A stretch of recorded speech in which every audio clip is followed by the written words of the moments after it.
Protests continue overnight in Ferguson, Missouri. And the question many are asking, who needs to take responsibility for all of this chaos? Joining us now is conservative African-American radio host Charles Butler. Thank you for joining us. Thank you for having me. First of all, I'd like to get your answer to that question. Who should be held responsible?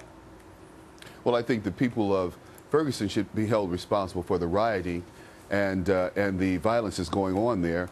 And certainly there's enough blame to go around, but the police department should step up and take their share of responsibility as well as feds. I mean, this problem in Ferguson has been festering for a long time, looking at the demographics, looking at the unemployment, looking at the community involvement in activities there. Okay, there are a lot of outside sources coming into Ferguson now, giving their opinion. They're on the ground. I want to take a listen to what Jason Riley from the Wall Street Journal had to say last night. This was on Special Report. Take a listen, and then I want your response. Okay. There's also this false narrative being pushed out there by folks like Michael Eric Dyson and Sharpton and the rest of the hustlers, is that black men live in fear of being shot by cops in these neighborhoods. That too is nonsense. Cops are not the problem. Cops are not producing these black bodies in the morgues every weekend in Chicago, in New York and Detroit and so forth. That's not cops. Those are other black people shooting black people. All right, false narrative, what do you think? Definitely. When I worked at WVON on 87th Street in Chicago, every night I came home, I was looking for the police to protect me because blacks were shooting blacks. You pull up to a stoplight, you might get shot. So he's right on point about that. And Sharpton, Reverend Jackson, and Eric Dyson are all laying blame. They're part of the problem.